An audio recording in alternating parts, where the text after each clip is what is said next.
Welcome to the Apple Insider Podcast. This is your host, Stephen Robles, and today we're going to go in-depth on the Apple Watch Ultra. I've been using it for a number of days, got some thoughts, also AirPods Pro 2 review, and even some rumors, yes, that's right, about the iPhone 15. That'll be at the end of the show.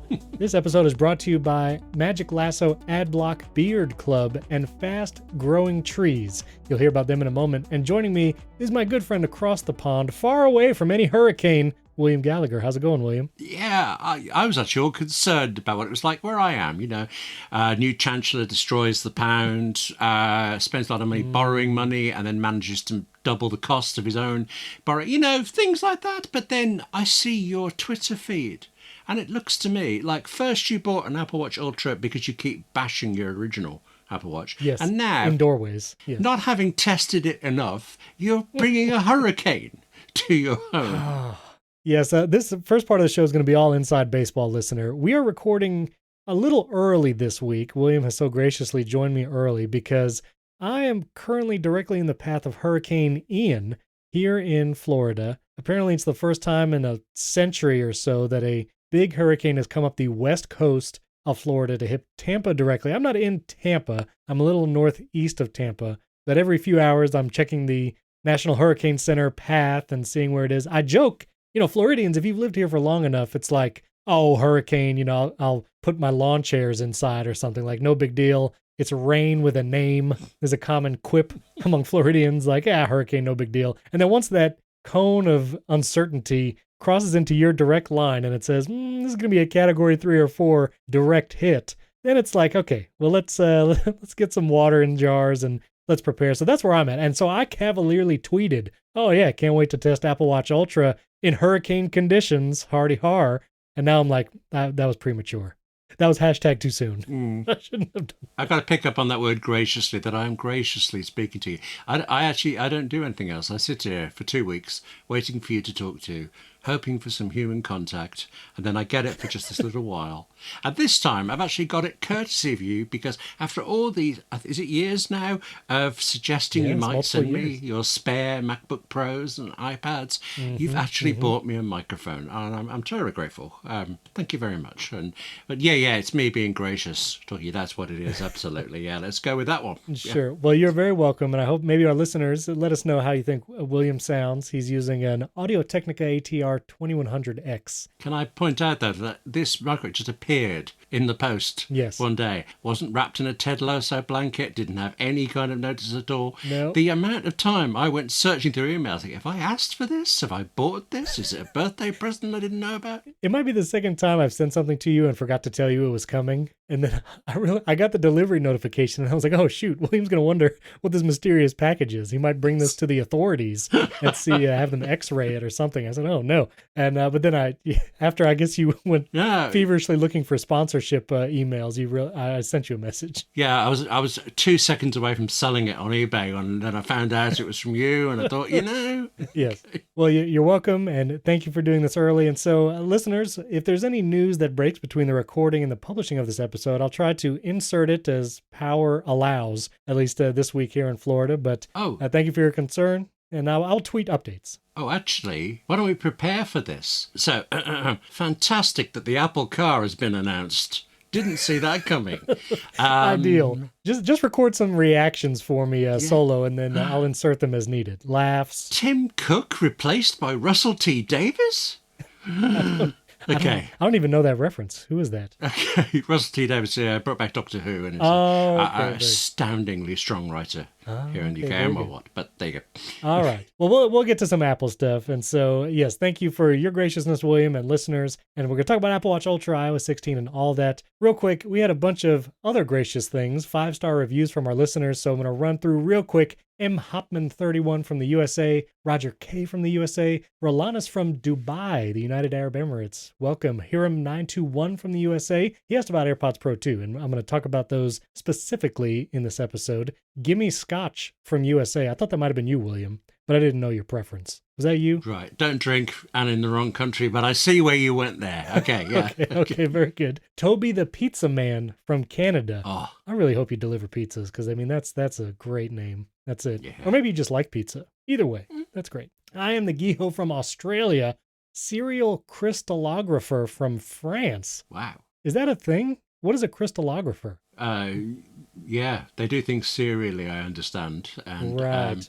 A cartographer makes maps. So yeah, maybe a crystallographer makes salt? don't do this. Don't do. We've gone down rabbit holes with sport and things before. We can't Oh, do the that's right. same That's to right. That's science. right. No, no, You no. know, Okay. it's just Okay. Very good. And finally, Mountaineer City Joe from USA, or MTR City Joe. I don't know why I said Mountaineer. I don't know why I thought that stood for Mountaineer, but MTR City Joe from the USA. Thank you.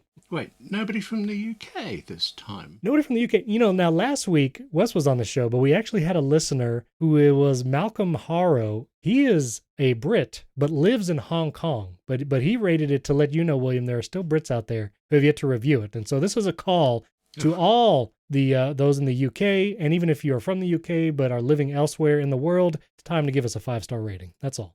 That's from William. William says that specifically. And I didn't even have to open my mouth. It's amazing. That's right.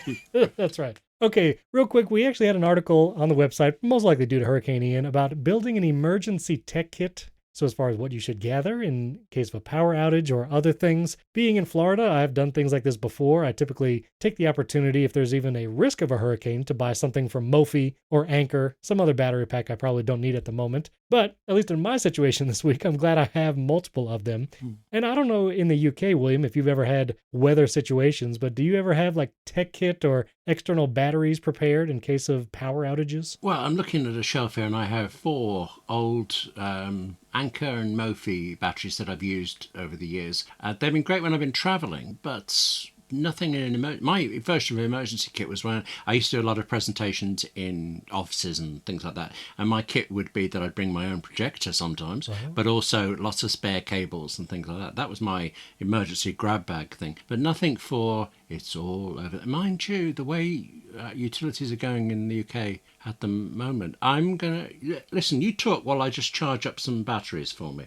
Right. And that's what I'm doing. I mean, I have multiple from like Mophie and Anchor, not to mention things like the MagSafe battery pack. So I'll be charging all of those up. But in situations like these, I mean, I will charge any external battery I've had from any time. So my away suitcase that came with a battery inside, it charges with micro USB and only has USB-A ports, but doesn't matter. Just charge everything possible. And I tweeted out a question because I had heard of these products. I think we might have even done a roundup a while ago, but the company is called Jackery, Jackery, and they make very large batteries that could charge, a laptop many times, charge phones, even run some home appliances, probably not a refrigerator. But the Jackery ones you can buy, all the way up to thousands of dollars, these massive batteries, and even get solar panels that charge the batteries. So on Twitter, I asked if anybody had experience. There were a couple that reached out and said, yes, they're really good. Love mine. Some got some overnighted, at least here other listeners in Florida. But if you listeners have experience with Jackery or a similar large battery, I'd be curious your experience because they look pretty attractive in times like these. All right, let's get to iOS 16 because there's some things that have come out recently and listeners pointed out other features that maybe we missed. We've been living with iOS 16 now for over 2 weeks, at least on my iPhone 14 Pro. Oh, by the way, William, did you lose your willpower and by any chance happen to buy like a 14 Pro while I wasn't looking? No. It came close again. And I'm wondering actually if it was iOS 16 bug, but I used Filmic Pro to shoot some things, and for the first time ever on my iPhone 13 Pro, it dropped 2 frames during the recording. Wow! And so, and I couldn't remount it. I had to do a kind of cutaway. I filmed something else to do it for it, but that was, frames dropped in Final Cut Pro you can cope with. Frames on the recording were bad, and I started dreaming about that 48 megapixel camera that I probably couldn't use, or the Cinematic Pro stuff that now in 4K on the 14 Pro. That's calling to me. It is.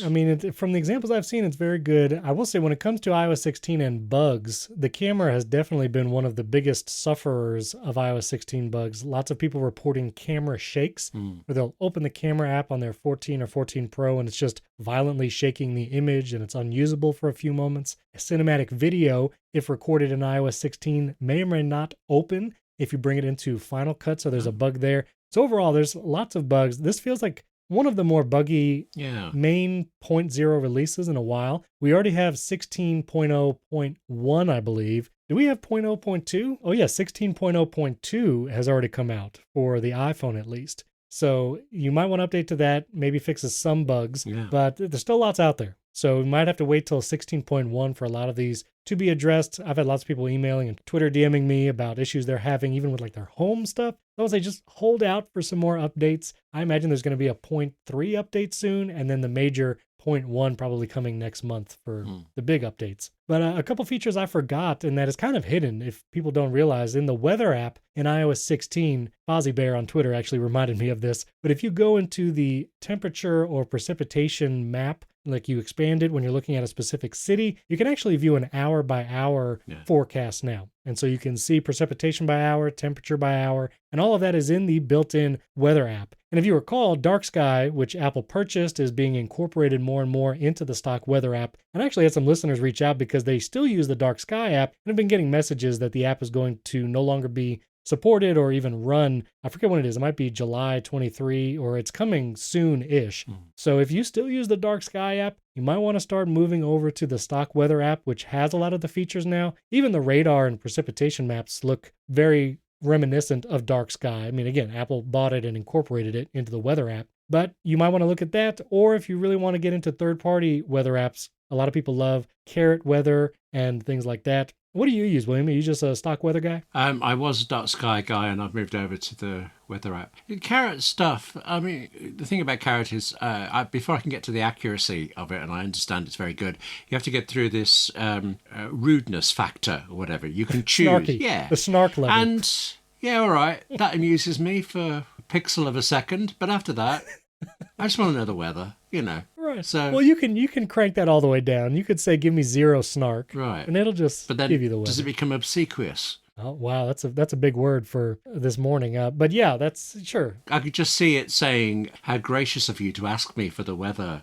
The weather, William, is That's still snarky. No, that's still snarky. It does not do that. It remove. I've tried it, and it removes all snark. It just gives you the plain, partly cloudy, 73. Whatever that. In the Cupertino weather that happens in every, demo. It's pretty good. I stick to the stock weather app though. Now that it's been incorporated the Dark Sky features, I find its precipitation notifications to be very accurate like Dark Sky was. And now it has the radar built in. You can look at the map, see the precipitation. I do wish in times like these, if you expanded the map outside of your country, I wish it would still pull in the precipitation. It like cuts off. And like once you go too far south of Florida, if you like pinching out, it just doesn't give you precipitation. And so right now I see like the top of Hurricane Ian and then it just kind of disappears. So I feel like other weather apps, like if you go to the Weather Channel app, it gives you radar wherever you want. You can keep zooming out. And I imagine Apple offers weather everywhere, at least everywhere you can get an iPhone. So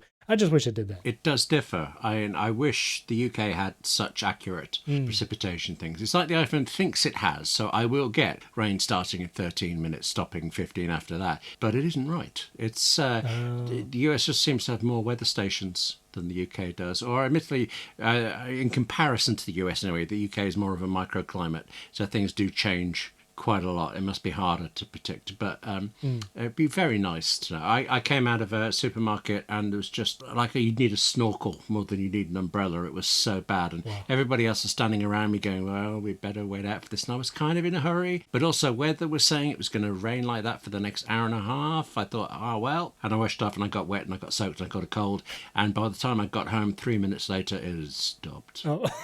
That's bad. Yes. That's a little frustrating. Yes. Yeah. I'm curious how the accuracy works. I'm sure it has to pull from different data sources in different parts of the world. So I would love if I've never realised I've never asked anybody else in the UK how it is for them. For all that we're supposed to talk about the weather a lot in Britain, I never get round to it on this.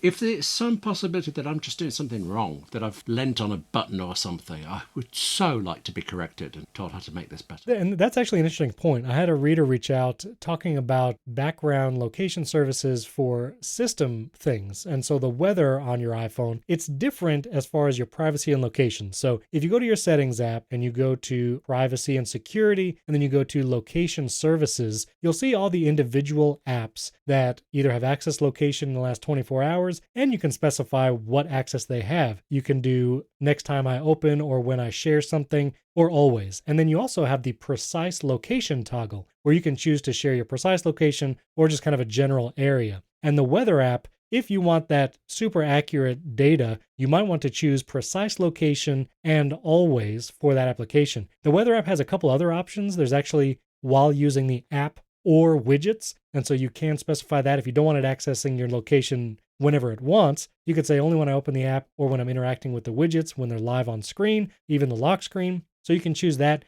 I have it set to always and precise location just for the stock weather app. And that's been pretty accurate for me. You excited me there. I followed through, as you said. I went through the settings and always and precise already on.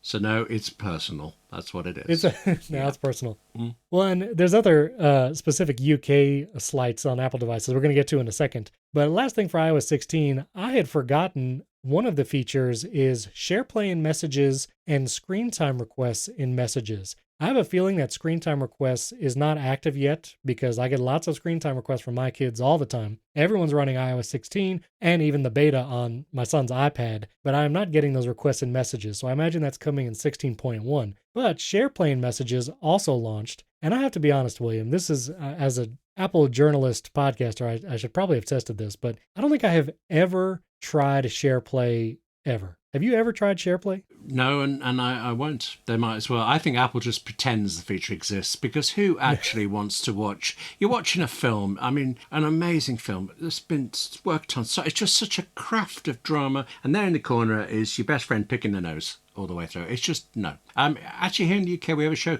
an incredibly popular show called Gogglebox, which is an hour of you watching people watching television.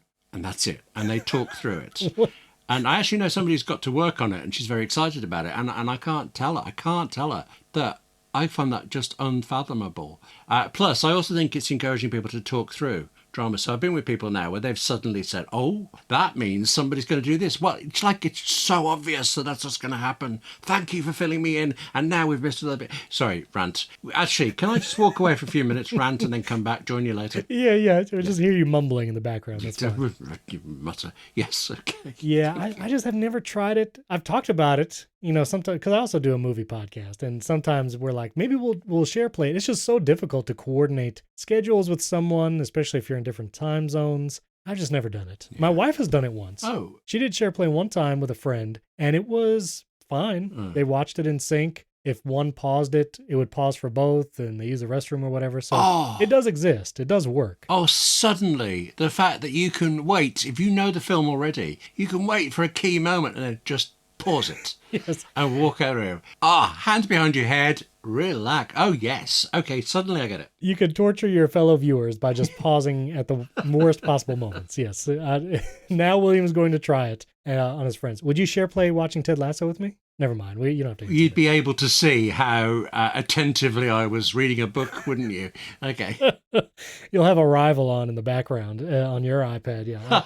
I know how it would go. All right. My last question on iOS 16 for you, William. We have lock screen widgets now, custom lock screens. You've had it for even longer because you've been doing the beta. I still am struggling to really figure out what widgets I like having on the lock screen. And one of it is placement if you have one large widget and two smaller squares, because I like having my next calendar event as a lock screen widget in that larger, 2-space widget. But I've realized that you cannot move it to the right side of the lock screen. Like if you want to have the 2-space widget, like the next calendar event, if you try to tap and hold and drag it onto the right, like to the right of two smaller widgets, it refuses to let you do it. And if you try to drag little widgets on the left side, it won't do that. So it seems like a weird limitation on the layout. And sometimes if you have an event with a very short name and you have not shown the end time in the widget, it can be like a weird gap of space between the calendar event, next calendar event, lock screen widget,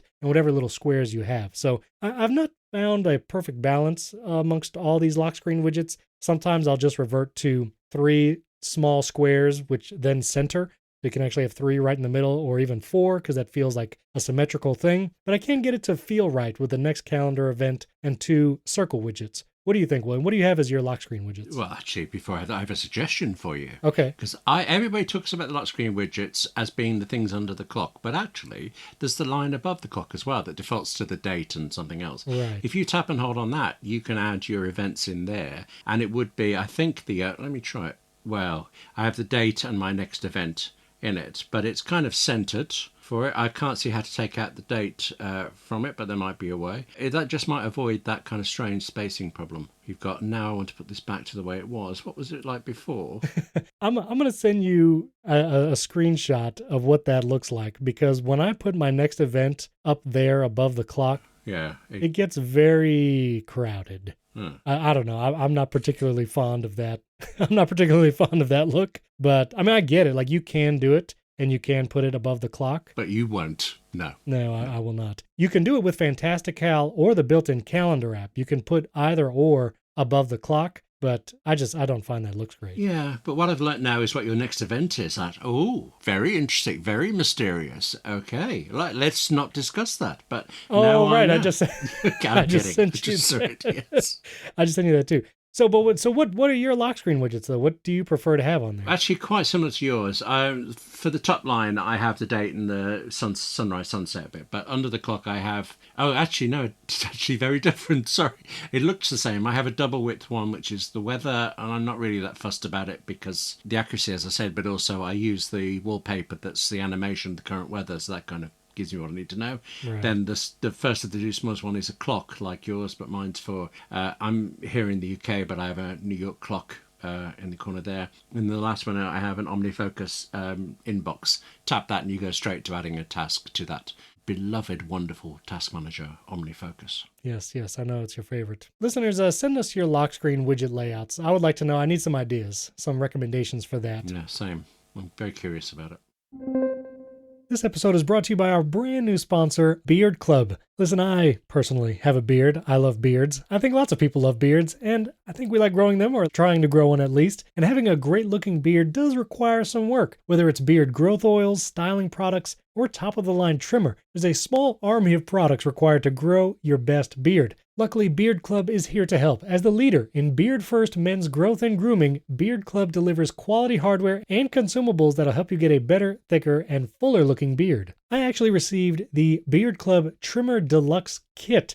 Inside is the incredible beard and hair trimmer, the PT45. It had been a while since I invested in my own trimmer, but this thing takes the cake. It is incredible. I love the charging base. You just put it on there, starts charging wirelessly. You have multiple guards, and it is razor sharp. Helps me trim the beard and shape it just how I like. And one of my favorite products in that kit, I had not tried this before, but beard shampoo. Sometimes if you have kind of a wiry or difficult to manage beard, mine can kind of start sticking out here and there.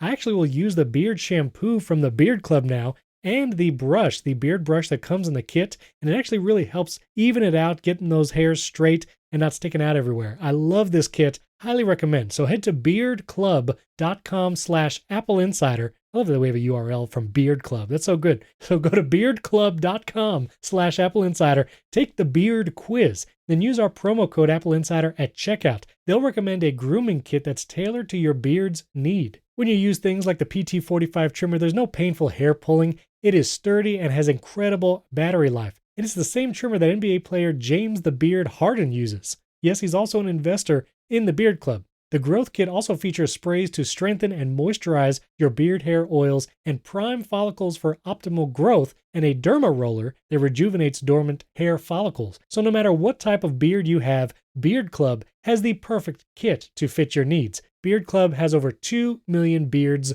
served, including mine. Grow your best beard today and take 20% off your first order. That's a lot of percent off when you go to beardclub.com/AppleInsider and use the promo code AppleInsider, all one word, at checkout. That's beardclub.com/AppleInsider. Use the promo code AppleInsider for 20% off your first order. Our thanks to Beard Club for sponsoring this episode.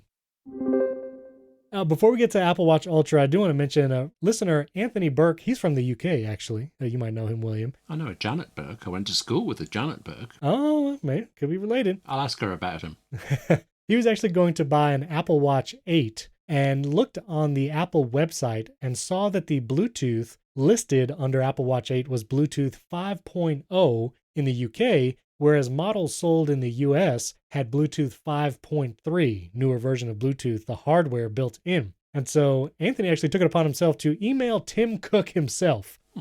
He sent an email asking, what's the deal with the UK Bluetooth in Apple Watch Series 8? And Tim Cook did not respond, but Apple Senior Vice President Jeff Williams actually responded to him via email and said that the UK versions of the Series 8 does in fact have Bluetooth 5.3. The website had an error in its listing of 5.0. Jeff Williams said, thanks for letting us know. That's pretty nice. Good. Yeah. Yes. You guys don't have millimeter wave for sure. You don't have but millimeter you have Bluetooth wave. 5.3. We don't have the Apple Card. We don't have the Apple Car. Yeah. We have more expensive iPhone 14s. Just at the time when our economy really can support more expensive iPhones. Yeah. One of the rumors was we might hear about Apple Card and other services launching elsewhere besides the US, and that did not happen. There is no Apple Card anywhere, including like Canada. Like it's just US only. And it's been a year and a half. Oh, more than that. Apple Card sharing was launched April in 2021. I want to say 2019 for the Apple Card. Is that even possible? Well, now this is going to require a quick Google. Apple Card launch. Yes. It launched August 20th, 2019. Good call, William. Oh, right. Yes. Yeah. You Googled that. I'm going to use Wolfram Alpha. How many days since August 2019, given that we're recording a little early? The answer is 1,134 days from that launch to this recording. Yeah, so it's been a while. 2019, over 3 years, and it has not expanded. Yeah, 3 years, 1 month, 7 days, 162 weeks. Yeah, okay, thank you, Wolfram. I appreciate it. It's a shame it has not come to more places. Was maybe by the end of the year, which maybe we could just state it now. You know, we have 3 more months left to 2022. October, November, December as we record. And we still have supposedly some other devices that are likely to launch. Mark Gurman sent out his Power On newsletter last Sunday saying that we should expect an M2 iPad Pro, possibly an M2 Mac Mini to launch before the end of the year. He says, though, we might not even get an event for those devices. Those devices just may launch via press release, which if most of the story is just the updated chip, not much hardware differences, would totally make sense. And there could be just other announcements throughout the rest of the year, but it could all be press releases. It could be Apple Card comes to more countries, maybe other services updates like Fitness Plus. I don't know. What do you think, William? Do you think we're still going to get another event, or is it just going to be press releases from here on out? Well, I had thought press releases, but now I'm thinking you and I should record some more reaction shots to all of this, because, you know. A new Apple event has launched.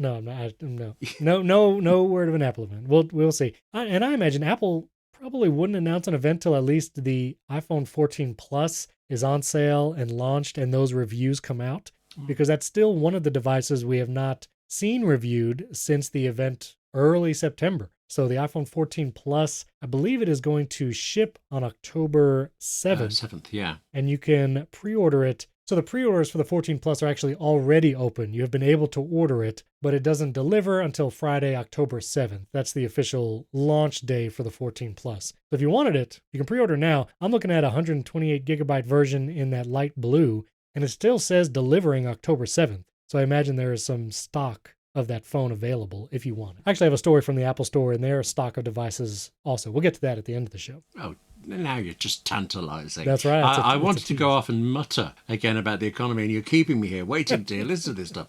Okay, right. That's right. Well, quickly, I wanted to run through Apple Watch Ultra and my own thoughts because it's been several days having it, and AirPods Pro 2. William, you can interrogate me as we go if you have questions about these devices. Great. Yes, please. But did a little unboxing, really cool packaging for the Apple Watch Ultra. It discovered that depending on what band you ordered it with, your box design is different. And so I ordered mine with a white ocean band. Very nice band, same material as the Fluorelastomer Sport Loops and Solo Loops. And the box has some very provocative, like dark ocean background on the box. If you ordered the trail or alpine versions, your box shows either a mountain or trail. So very cool. The detailed packaging. Really like that. Now the Apple Watch Ultra, taking it out of the box, obviously it was striking how much larger the case is to my Series 7, although not like crazy bigger. I mean, it is bigger, obviously, but it was not super surprising. And putting it on, it is very light because of the titanium, so it is comfortable to wear throughout the day.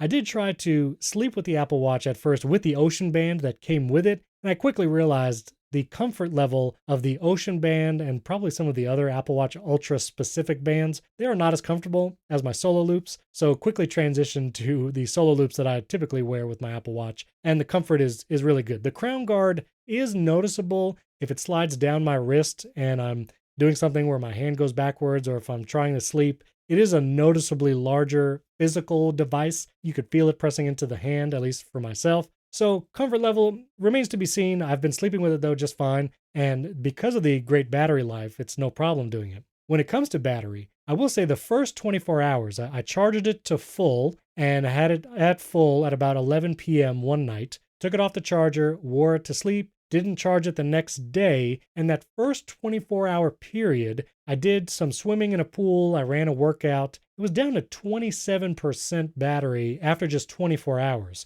which did not seem to match what many reviewers stated was this amazing battery life. So I chalked it up to maybe it was the initial setup, there was some background tasks going on, possibly the Dive app and swimming takes more battery for some reason.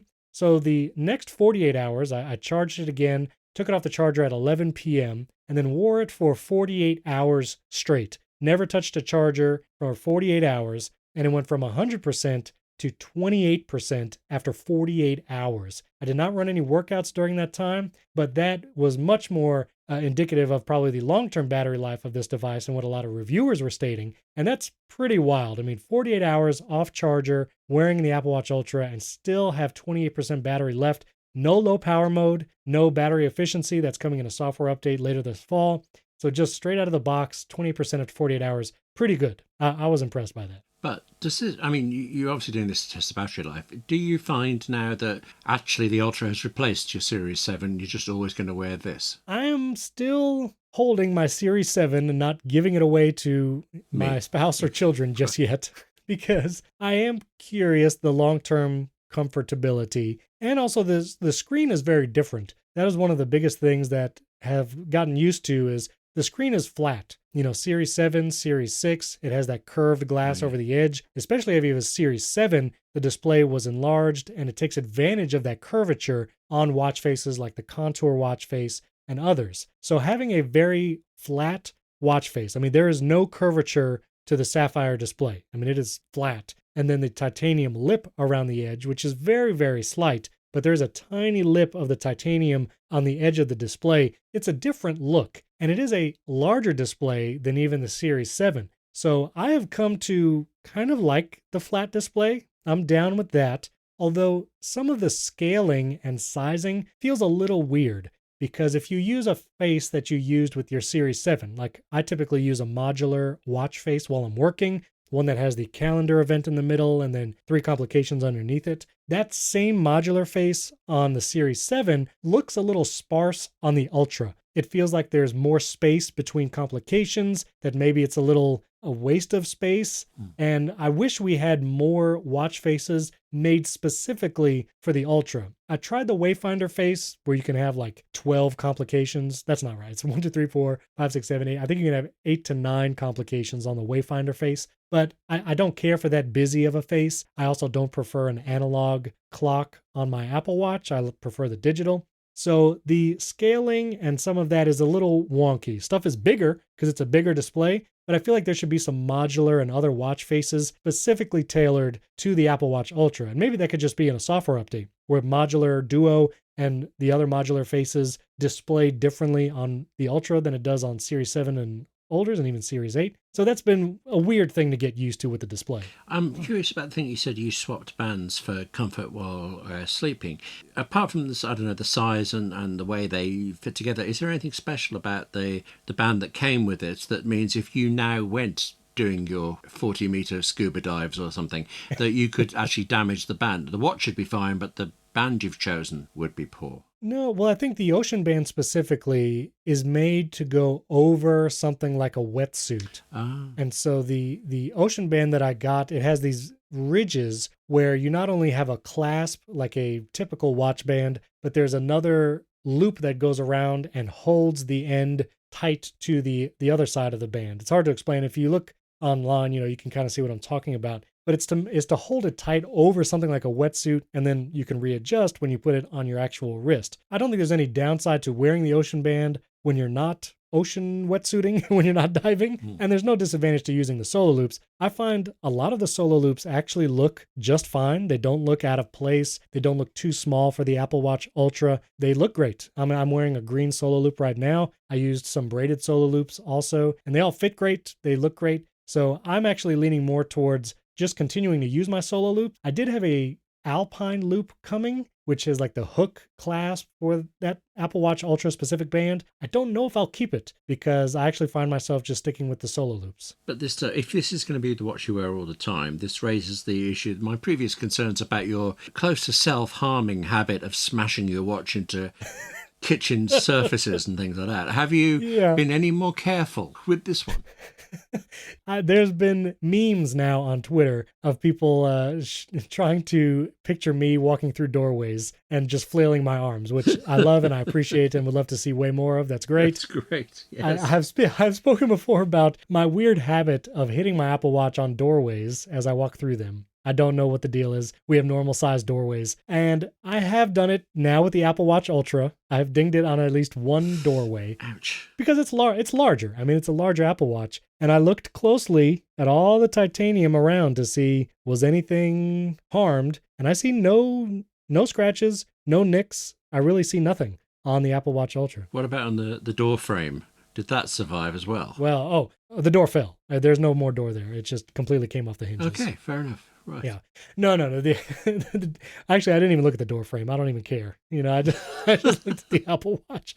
So I did not see any damage on the doorway. It seems to be durable. And I did take it for a swim. I did not go scuba diving, but I did take it in my pool for a while to test the depth app and also the water resistance. You can go down 100 something meters, so it's not like I was going to test that. But the depth app does automatically launch when the Apple Watch is submerged. You don't have to open the application or program it to the action button, which is pretty cool. As soon as that watch is in water for a certain amount of time, it will launch the depth app and tell you how deep you are and the temperature of the water. I swam to the bottom of my pool, which is about 5 or 6 feet, and the Apple Watch Ultra measured it all the way down. I was able to see 5 feet on the depth app, which was pretty cool. And then you can actually go back and see the information on your last dive. So you can go back and see what the depth was that was measured and the water temperature. You can go back to the depth app. So I'm just thinking, if your wife wore this and jumped in, you'd be able to see how deep is your love. Wow. Yeah? Sorry. Okay. That pun. All right. That was a top shelf pun. That was incredible. Top tier. Okay. That was. I'm glad you did that in the new microphone. That was something. Anyway, serious thing. We've learned here that your house has a swimming pool, and that my house has door frames that I like to keep. So let's all go around to your place. Okay. This episode is brought to you by Fast Growing Trees. I don't know about you, but I spend time trying to make my house feel like a home both indoors and outside, and that's why I love Fast Growing Trees. The expert at Fast Growing Trees curate thousands of plants so you can find the perfect fit for your specific climate, location, and needs. I love that when you go to their website, you put in your region, and it will tell you what plants will thrive where you live. That's important. And you don't have to drive around to nurseries and big gardening centers. That's one of the most annoying things about buying plants. You go to the hardware store, and your car gets all dirty as you're trying to carry these plants and trees back and forth. Never do that again. Fast Growing Trees makes it easy to order online, and your plants are shipped to your door in 1 to 2 days. Super simple. Whether you're looking to add privacy, shade, or natural beauty to your yard, Fast Growing Trees has in-house experts ready to help you make the right selection with growing and care advice available 24/7. I've gotten several plants from Fast Growing Trees. I got a persimmon tree and a Carolina Reaper bush. We actually grew a Carolina Reaper pepper and used those in some fajitas. So it's fun. You can do it with your kids and family. Plus you make your yard look great. Even if you've never had a green thumb, they'll make you feel like you do, just like over 1 million happy Fast Growing Trees customers across the country. Plus, with their 30-day Alive and Thrive guarantee, you can trust everything will be healthy for years to come. So go to fastgrowingtrees.com/AppleInsider and you'll get 15% off your entire order now through October 15th. Get 15% off at fastgrowingtrees.com/AppleInsider. That's fastgrowingtrees.com/AppleInsider for 15% off. That link is also in the episode show notes. Our thanks to Fast Growing Trees for sponsoring this episode, and our friends at Magic Lasso Adblock. Do you want a better browsing experience in Safari on your iPhone, your iPad, and your Mac? Then download Magic Lasso Adblock. It's an ad blocker designed for you. It's easy to set up, blocks YouTube ads, and even doubles the speed at which Safari loads. Magic Lasso is an efficient, high-performance, and free ad blocker. It's got over 4,000 five-star reviews. It's simply the best ad blocker for your devices. I've used Magic Lasso Adblock for years, really long before they sponsored this episode, and it's my favorite ad blocker. It blocks all intrusive ads, trackers, annoyances, letting you experience a faster, cleaner, and more secure web browsing experience. And unlike some other ad blockers, Magic Lasso respects your privacy. This is important. It doesn't accept payment from advertisers. That's a big deal. You can trust that Magic Lasso is not selling your data to advertisers. So stop being followed by ads around the web, block all ad trackers, ensuring your browsing history is not harvested by ad networks. And the app now also blocks over 10 types of YouTube ads, including video ads, banner ads, search ads, and suggested product ads. So join over 200,000 users and download Magic Lasso Adblock for free from the App Store. And as a special offer for Apple Insider listeners, you can go to magiclasso.co/AppleInsider and receive 1 month free access to all the app's pro features, and you can see how good it is to use. That's magiclasso.co/AppleInsider to receive 1 month free pro access, and that link is in the show notes as well. Our thanks to Magic Lasso Adblock for their support of the Apple Insider podcast. I do find previously in watchOS 8 and earlier, this is not an Apple Watch Ultra thing, this is a software thing. Once you submerged your Apple Watch, in order to interact with it again, you had to eject the water. And in watchOS 8 and earlier, ejecting the water was done by scrolling the digital crown a few times, and it would make a sound and then eject whatever water. Then you could use your Apple Watch like normal. Since watchOS 9, I've noticed both on my Series 7 and Apple Watch Ultra, that behavior is now you have to hold the digital crown in order to eject water, which seems like a much longer process and kind of less intuitive to just do naturally. I just naturally want to scroll it. So I'm not crazy about that behavior change. And that was a software thing that changed on my Series 7 also. So I'm hoping maybe they backtrack that. So overall though, I do really like it. I like the look of it. The orange button, I don't think really detracts from the look. It is, not super bright, especially just a normal household lighting. I like the flat watch face. I like the larger screen. I went grocery shopping with it, which was a very adventurous activity. It may not be like rock climbing, but grocery shopping, come on. Hey, aisle 9, come on. Some dangerous stuff goes down there, yeah. Okay. Exactly. It could be spills. You got to check the eggs, make sure none are cracked. But yes, also shout out to Basic Apple Guy because he keeps tweeting these like custom watch workouts. He's like photoshopping it to look like carrying groceries and pre-ordering the iPhone 14. And they're really excellent. So you should go to basicappleguy.com and check those out. One thought though, you had a Series 7, you've now got the Ultra. Was this purely for work purposes, or do you think next year you'll go for Ultra 2 or Series 9? Are you planning to change every year? That is a good question. One, I think I do like the Ultra for my wrist, for my aesthetic. I like it better than the Series, I think. It just feels good. And so I like the style. I'm hoping that the Ultra maybe doesn't get the annual cycle like the Series versions, because I imagine this will be like an every other year upgrade. And frankly, I would rather be on that kind of upgrade cycle than the every year Series, which really has minimal changes from year to year. I can tell you, I went from Series 0 to Series 4 to Series 7, and those were really good leaps every time. So absolutely. I actually wasn't tempted by the Series 8. All of my hesitation has been over the iPhone 14 Pro. Right.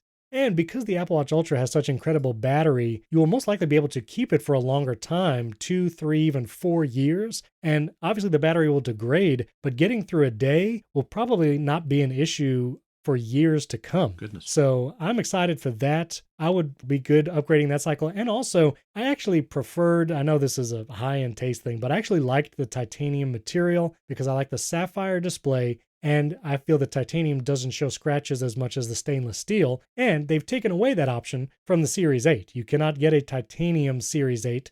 It's only steel or aluminum. So if I want to stick with titanium and I actually like the Ultra and it's only upgraded every other year, I'd be totally down for that and stick to the Ultra cycle as opposed to the Series cycle. You're saying that about the battery makes me realize that I think the resale value of the watch is going to be higher for longer. Oh, yeah. Then, isn't it? I think so. I had not thought of that. One of the things I did debate, now whenever you choose AppleCare Plus, there is this option to do the 2 years paid up front or the monthly pay for as long as you like. Yeah. And I was a little torn actually because I feel like the Apple Watch Ultra, after 2 years, the battery is still going to be great. If it's as durable as they say, nothing's probably going to happen to it. And I almost feel like is the 2-year AppleCare Plus going to be used at all? Will I be able to get the battery replaced at the end of 2 years if it's still pretty good?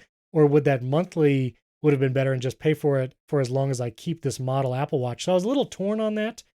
Have you bought AppleCare Plus ever on that monthly cycle, or have you ever made that decision? No. Every time I get a device, I look into AppleCare, and it's a very, very fine line between whether it's worth it or not, particularly since I don't seem to smash my watch anywhere near as much as you do. And in 15 years, I've had one screen crack. So for me, you're taking a gamble when you don't go for it, but I've never been quite tempted enough based on the sums until they moved to the monthly option. Then I have reconsidered, but it's like I'm still reconsidering quite a long time afterwards. But yes, which way did you decide on the end? That's the key thing for me. Well, in the moment, I was trying to order quickly because it went up for sale right after the keynote ended. And so I chose the 2-year because I already have several devices on the monthly plan. One is my son's iPhone 13, which I wanted AppleCare for as long as he had it, and he would probably have it for more than 2 years. And I did my Series 7 with the monthly because I thought this might be my Apple Watch for the next few years because the Series 7 was the kind of first display upgrade in a number of years. The chip was largely going to be the same. And so now I'm in this conundrum of should I cancel AppleCare on that Series 7, that monthly AppleCare, and give it to someone else? Do I keep paying it because I'm giving it to someone in my family? So I'm actually unsure. I'm not sure what to do there. Have you needed AppleCare much? Has it helped you out? Well, my iPad mini, when I filmed with the pilot. Oh, gosh, yes. Sorry, yes. Oh. I got that whole replacement, so that was nice. And then also, this relates to my Apple Store experience. AirPods Pro 3, I had gotten my son a pair of those when they came out earlier this year, and there was a hardware issue with them. This might have been covered even if I didn't get AppleCare Plus on it, but when I went to the Apple Store, they replaced both of the AirPods 3 themselves free of charge because there was actually a hardware issue found. They might have done that without AppleCare, but knowing I had AppleCare, I felt confident going to the Apple Store and it was an easy replacement. So I still use it periodically and enough where I like to have it. Have you ever used, when was the last time you used AppleCare? I'm pretty sure I never have. Really? I'm trying to remember. I did have an AirPods Pro incident, and it was obviously a hardware fault. And I remember spending a long time on the phone to Apple Support, and it turned out that I'd bought it 51 weeks before, and they replaced them all for it. But that was under the kind of regular warranty, not an extra one. Right. I don't buy as much AppleCare as you do, although everybody I know thinks I do. You just must buy everything. Okay. Maybe, I don't know. And I have actually used it on a phone twice, not recently, but in the past. And so just those past experiences, I still get it. Is there a local Apple store you could move into while the hurricane is going by? There is one in a mall here in Brandon, Florida. That's the one I go to when I have to go in the store. So I could hunker down there. Yeah. So we'll see. Last thing I'll say about Apple Watch Ultra, there is a YouTuber, DC Rainmaker. I was not familiar with his channel until the Apple Watch Ultra, but he has some incredible videos. He tested the depth gauge of Apple Watch Ultra, putting it in like this cylinder water container, and then he has a device that can simulate the pressure as you were to dive deeper into the water. He tested the Apple Watch Ultra, and the depth app stopped counting at 130 feet, which I think might be close to 100 meters. And so that is the limit that the Apple Watch Ultra will measure as far as depth. But when it comes to the piece of equipment that he was using to simulate depth and the Apple Watch Ultra, it was staying in sync and the measurements seemed to be very accurate. So that was pretty cool. And he also tested it on a 14-hour adventure hike. And he tested like the waypoint feature and backtrack. And it was really an incredible video. 14 hours, like his exercise and move rings, like went crazy at the end of the day. Like he shows it just spinning around and around. And it was a very impressive, the amount of move and exercise minutes he got. So he's got some great videos on Apple Watch Ultra. If you've already watched kind of the tech reviewers one and want kind of that outdoor adventurer type review, DC Rainmaker's got some great ones. Actually, I love tech reviews for people who aren't tech reviewers. Yeah. There's a musician, that's I've blanked on her name, Mary Richards, I think, but I know that's the lead character from the Mary Tyler Moore Show. Mary Spender, that's it. She, a guitarist and songwriter, did a review of the Mac Studio, and it was just so interesting because she was actually using it. Right. You know, so it was nothing about specification. It did this and that didn't do that, and I found that stuff riveting. Although I'm also thinking, what did you say this name? The studio was DC something. DC Rainmaker. Right. I can't decide whether to feel embarrassed about my lack of fitness or how dull and lazy my own YouTube channel appears in comparison. William, you and I are just sitting in our offices recording. These guys are out here 14 hours hiking in the wilderness. Yeah, we're not. Well, no, you say that, but admittedly, I told you the truth that I just sit here for 2 weeks waiting to speak to you. But, you know, mentally, I'm doing a lot, really. Yeah, I can't marry those two comments up, can I? The truth is evident. All right. No, that's all right. Real quick, I want to talk about AirPods Pro 2. Did you get a pair of those by any chance? No, I really like my AirPods Pro. I'd love to hear some. Can you hear a difference in them? Do they sound better? Well, this is tough because I haven't used my AirPods Pro in a while. I actually gave those to one of my sons, and I've used my AirPods Max or my AirPods 3. But I did used to use the AirPods Pro all the time, especially during my adventurous activity of grocery shopping. I found that to be the ideal use case for my AirPods Pro 2.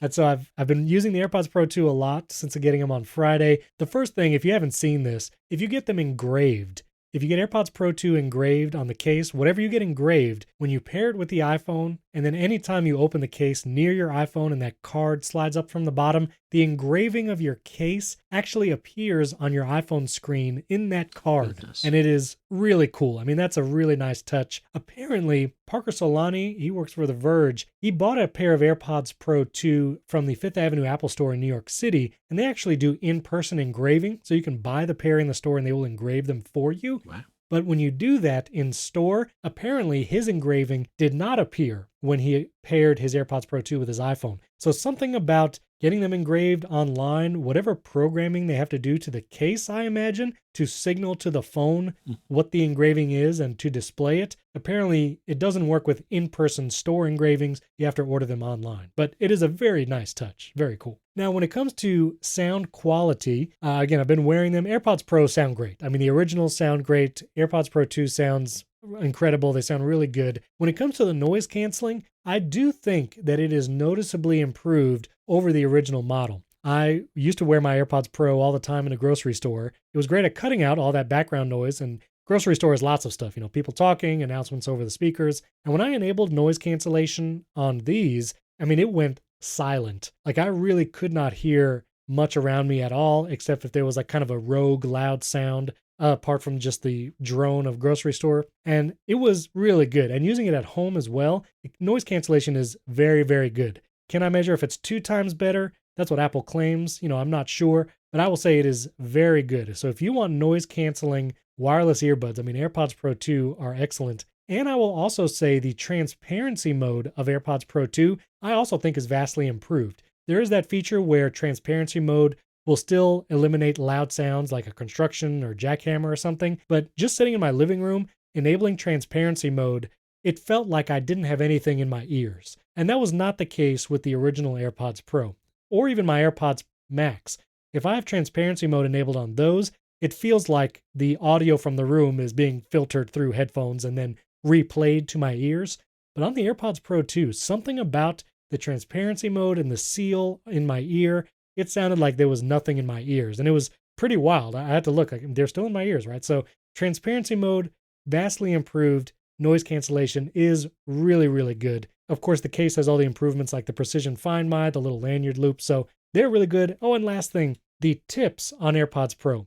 With the first generation, they would not stay in my ear very well, especially when I was grocery shopping. I know it's my main example here when I would be grocery shopping. I'm starting to think this is a euphemism for something, but okay. No, it is not. I took a picture and tweeted it of me in the grocery store in my Apple Watch Ultra. Totally legit. Yeah, that's not suspicious at all. You just decided I need some evidence, proof. Yeah. No.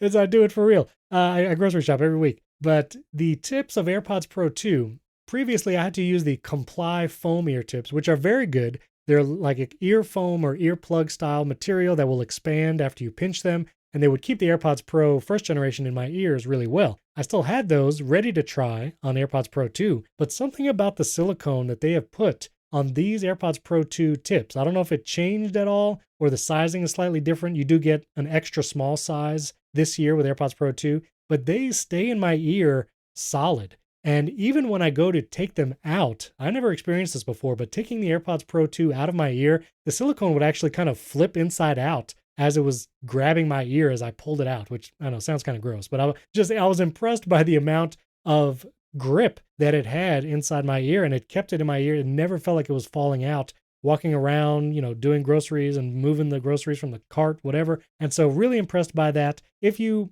felt like AirPods Pro first generation fell out of your ear, or maybe it made you feel swimmingly with the noise cancellation, I know a lot of people experience that kind of feeling. AirPods Pro 2, really, really great. Actually, there is one thing you missed. Oh, yeah. That's an amazing new Mac Pro, isn't it? And they brought it out in blue. Okay, just...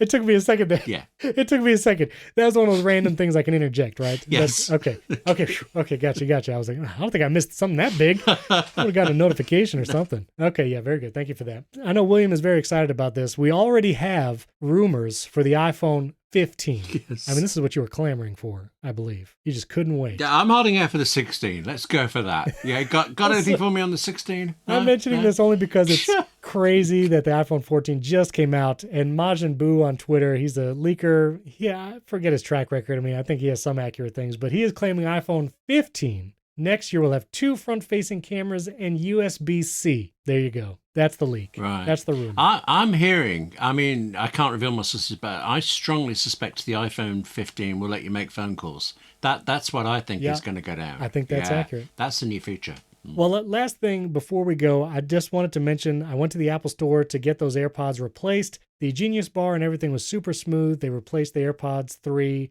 with new ones, kept the case because the case had engraving, obviously, the issues with the actual AirPods. That was all very smooth. I appreciated that. Also, lots of Apple Watch Ultra marketing around the store. All the posters were either iPhone 14, 14 Pro, or Apple Watch Ultra. Stock-wise, the Apple Store had plenty of iPhone 14s in stock, no iPhone 14 Pros, no Pro Maxes, and no Apple Watch Ultras in stock either. All of that was out of stock. AirPods Pro 2, readily available, and some of the Ocean bands and Alpine bands are available also in the Apple Store, but not the Trail bands. They did not have any of those in store. They actually hadn't received any yet. It wasn't that they were just out of stock. Well, one situation I just want to recount. I was sitting at the Genius Bar table waiting for the AirPods servicing, and I overheard one of the Apple Store employees talking to someone in there to replace their iPhone. Something happened with their iPhone. I think it dropped or some kind of error, and so they were getting a new one. Somehow, they were not aware of this, but the user had 16.1 beta running on their old iPhone. And the Apple Store employee was trying best he could to explain that with the new iPhone, once it restores, that it will not be able to restore the iCloud backups that have been done on her old iPhone running 16.1 because the new iPhone can only run 16.0. The employees seemed to not be able to say, we can set this up and then install the beta again. I imagine Apple Store employees don't have that ability to say, yeah, let's just install the public beta. So I totally get that. But the person with the old iPhone really was struggling to understand why it wouldn't work, why her iCloud backup couldn't be restored on the new phone. And it was clear that she either had a techie friend or relative that installed that 16.1 beta and didn't really give her the full ramifications or story of running that beta. And so just hearing that whole exchange felt like, a good reminder. You can run the betas. If you're listening to this podcast, you probably know what you're getting into by doing that. But to install it on a friend or family device and they don't really know what that means and they're not super techie, and then they might have to remove the profile that gets installed on their device, I would really be cautious about that. That's actually the second situation that I've heard. I had another family friend who was having issues with cellular connectivity.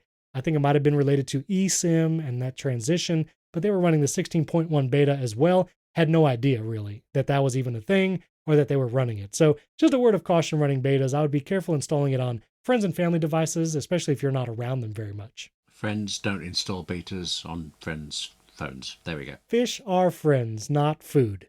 Right? Okay.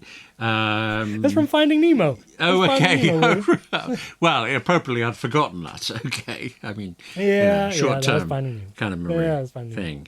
Thank you. Well, William's going to record some random reactions for you all, and we will insert them as needed in this episode. But thank you again, William, for being flexible, recording early. Appreciate you doing that. No, thank you, and take care there. I mean, seriously, it's a scary thing. We will hunker down, and I will live tweet updates. If it's not too dangerous, maybe I'll even do like a live stream and really test Apple Watch Ultra out there. I feel like since I tweeted it, I kind of put my foot in my mouth. But God, this is Twister all over again, isn't it? Don't do this. Okay. If I see a cow fly around the house, I'll go back inside, William, okay? Yeah, you and Helen Hunt hanging onto a pipe with your watch strap. It just... That watch strap would not have held. That is one of the great plot holes there. But I did enjoy that movie. I watched that movie a lot. Yes, so did I, yes. It's a pretty good movie. But yes, I will tweet. Thank you all for your concern. And of course, if you enjoy the show, give us a 5-star rating and review on Apple Podcasts. You can support the show, get early access and an ad-free version. You can do that in Apple Podcasts or at patreon.com/AppleInsider. Thanks for tuning in. We'll catch you next time.